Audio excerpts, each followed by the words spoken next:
خب بچه‌ها سلام، امیدوارم که حالتون خوب باشه. تو این ویدیو راجع به راحت ترین راهی که شما دارید برای مهاجرت و توش نیازی به مدرک زبان ندارید میخوایم بررسی کنیم. و خب خیلی راحت بگم، شما تنها ویزایی که میتونید واسش اقدام کنید و قبلش نیازی نیست که مدرک داشته باشید، مدرک زبان واسش داشته باشید، فقط و فقط دوره زبانه. یعنی شما حتی اگه جاب آفر هم بخواید بگیرید، اگر جاب آفر رو گرفتید، برای اینکه بخواید برید سفارت حداقل یک نمره مینیموم زبانی احتیاج دارید واسه که بهتون ویزا بدن. با توجه به آخرین دانشی که من دارم، یعنی اطلاعاتی که من دارم تو این زمینه، شما حتی واسه جاب آفرم باید اون مدرک زبانه رو پس بگیرید. یعنی اینجوری نیست که مثلا فکر کنید آقا اوکی مثلا من تحصیلی نمیخوام برم، میخوام کاری برم، کاری که دیگه زبان نداره، دیگه طرف منو قبول کرده و دیگه خداحافظ بریم اشغال. نه، میگم اینجوری نیست. واسه سفارت شما همچنان باید اون مدرک زبانه رو داشته باشید. ولی خب نمونهش کمتره دیگه. مثلا طبق آخرین چیزایی که من یادمه، شما یه دونه آیلتس 5 هم می‌داشتی مثلا اوکی بود و به ویزاتو میدادن. و آیلتس 5 هم یعنی فقط در حدی که شما بری اونجا و برگتو نخوری، یعنی نخوری واقعا پنجو میشی. خب پس چیزی به اون صورت نیست که مثلا بگی که سخت و اینا. ولی میگم واسه بچه‌ای که میخوان مثلا هیچی ندن، پول آیلتس و نمیدونم مدرک زبان اینا ندن، یا کشورهای دیگه نرن که مثلا بخوان آزمون بدن و اینا، تنها حالتی که هست دوره زبانه. دوره زبان نیازی به داشتن مدرک آیلتس یا حالا مدارک دیگه زبانی نیست. علتش هم اینه که شما داری میری اونجا زبان میخونی. اگه شما مدرک داشته باشی که دیگه اصلا خیلی بی‌مفهومه. شما مثلا مدرک داری، یه دونه آیلتس 8 داری، مثلا چه میدونم زبان فرانسه مثلا C1 داری، C1 داری، مثلا داری میری الان مثلا فرانسه زبان فرانسوی، خیلی میگم دیگه چرت و پرت میشه دیگه. چرت و پرت محض میشه. خب واسه همین شما احتیاجی ندارید. ولی میگن که برای اینکه چون من حالا تقریبا میشه گفت 10-11 تا از کسایی که میشناسم با دوره زبان اومدن حتی تو همین فرانسه، این افراد تا یک سطحی رو پیش رفته بودن. یعنی اینجوری هم نیستن که مثلا آدم قاق قاق بشه بخواد اقدام کنه واسه مدرک زبان. یعنی اینقدر کشکی پشمی نیست، حواستون باشه. یعنی تا یک سطحی رو باید اومده باشید که حداقل مثلا B1 با هم باشه. نه که باید باشه، ولی بهتره که باشه. یعنی تا سطح B1 مثلا خونده باشه که اینجوری ریسک ویزاتون میاد پایین‌تر. و من یه دونه ویدیو مقایسه‌ای هم گذاشته بودم، فکر کنم ویدیوی قبل بود، یعنی آخرین ویدیویی که گذاشتم در مقایسه ویزای دوره زبان و ویزای تحصیلی، که خوبی و بدیاشو گفتم. اگه علاقه من بودید میتونید اونم ببینید.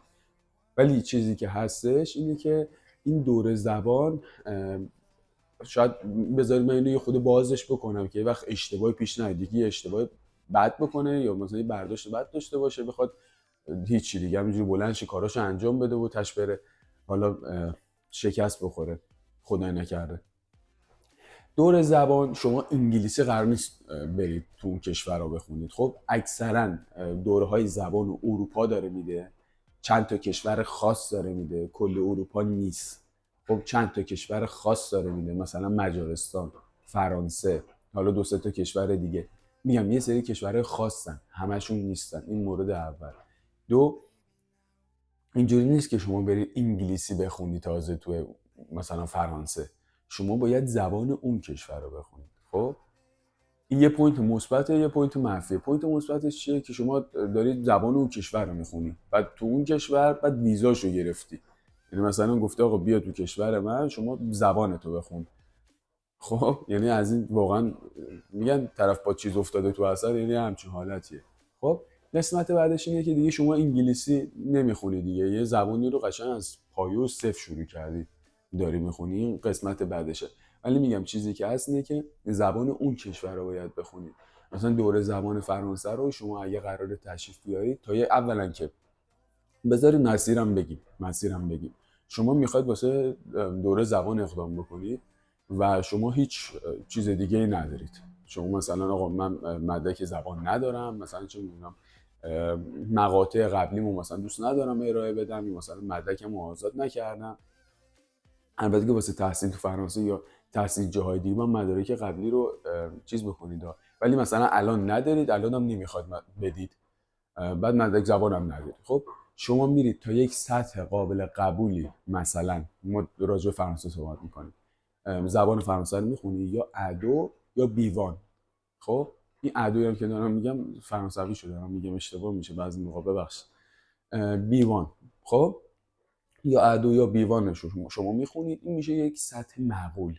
بعد شما مصاحبه میدید، بعد که مصاحبه دادید تشریف میارید اینجا به یکتون رو یا ادوتون رو تبدیل میکنید به سیوان دیگه. این چیز خوبشه دیگه، تقریبا با سیوان شما سر کار میتونی بری، واسه مقطع بعدی میتونی اقدام بکنی. بعد که اینو گرفتی دیگه شروع میکنی واسه تحصیل، یعنی واسه یک مقطع بعدی چیز میگیری، یک مقطع بعدی به قول معروف پذیرش میگیری و شروع میکنی که بخوای تحصیل بکنی. و در موارد خاص هم شما مقاطع قبلی که داشتید، به خصوص مقطع قبلی، دقیقا مقطع قبلی که داشتید، شما میدونید که نه میتونید مدارکتون رو ترجمه بکنید و ترجمه رسمی با هم باشه، اونجوری کشف کشفی نباشه، ترجمه رسمی باشه. بعد که ترجمه رسمی کردید شما اقدام میکنید واسه مقطع مثلا ارشد. تو ایران لیسانس داشتید، الان اقدام میکنید واسه ارشد. خب یا میتونید میگم با اون معادل سازیه، با اون مدرکی که از قبل داشتی، میتونید از خاک فرانسه یا این کشورهایی که مثلا دوره زبان دارن اقدام بکنید برای اینکه بخواید جاب آفر بگیرید، یعنی اون پیشنهاد شغلی رو بگیرید و دیگه مستقیم از دور زمان برید کار بکنید، که اینم یک مقدار کار سختیه، یعنی نیازمند تلاش و پیگیری و این داستاناست، یعنی همینجوری الکی نیست. خیلی حواستون رو جمع کنید. چیزایی که من میگم شاید به ظاهر آسون باشن ولی زمانی که تو پروسش قرار میگیرید واقعا ساده نیستن و نیازمند تلاشن. یعنی تلاشم یه خودتون میدونید معنیش چیه دیگه، یعنی یه چیزی که قشنگ شیره آدم کشیده میشه دیگه، رک و راست. یعنی من قشنگ اومدم اینجا که تمام حقایق رو بگم، از این مؤسسه هم نیستم که بخوام بگم آره اوکی بیا بابا بیا عشق و حال، فقط از این خبرا نیست. واقعیت همینه که شما واقعا من تلاش کنید حداقل چند سال اول. و منم با این دید اومدم، با این دید که واقعا اینجا مدینه فاضله نیست. اینجا درسته یه سری چیزا از ایران بهتره ولی خب یه سری چیزا هم شما نداری. بعد از اون طرف تلاشی که بی‌طلبه حداقل چند بار. ببین شما خیلی عذر میخوام از کشوری که مثلا تو تمام موارد بخوای همه رو با هم ماسمالی بکنی 148م جهانه، اومدی توی کشوری که مثلا سوم جهانه به همه لحاظ. خب دیگه قاعدتا باید تلاشه یه بچربه دیگه، یه داستانی رو میطلبه که مثلا یه کشوری میشه سومی، کشوری میشه فلان. دیگه اینجوری نیستن که 10 صبح تازه با نون بربری و پنیر لیق با میان سر کار. خب واقعا اون تلاشه رو میطلبه، حواستون رو جمع کنید و مطمئن باشید که اگه تلاشه رو بذارید میشه. اینم ساده سازی این ویدیو، اگه تلاشه رو بذارید میشه، نمیذارید نمیشه. خیلی ساده است نه؟ میذارید میشه، نمیذارید نمیشه. همین. راجب دوره های زبان و کشورهایی که دارن ارائه میدن فعلا چیزی درست نشده، چون میخوان دیگه هنوز قطعی نشده. طبق اطلاعاتی من فرانسه رو راجبش همه چی میدونم، یعنی هر اطلاعاتی که مثلا نیاز باشه رو میدونم. هر سوالی هم داشتید بپرسید راجب فرانسه میتونم بهتون بدم.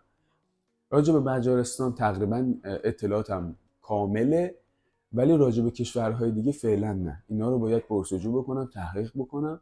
زمانی که به یک گرد همایی رسیدم، یه چیزی که مثلا اصولی بود که مثلا قابل انتقال دادن باشه، واسه اونم یه ویدیو میسازیم واسه بچه‌ای که فقط دوره زبان میخوام بیان و مشکل مدرک زبان دارن یا کلا دوست ندارن بدن، چون بعضی کلا مشکل دارن، یعنی اصلا کلا با ذات زبان مشکل دارن، یعنی میخوان زبانه رو فایت کنن باهاش.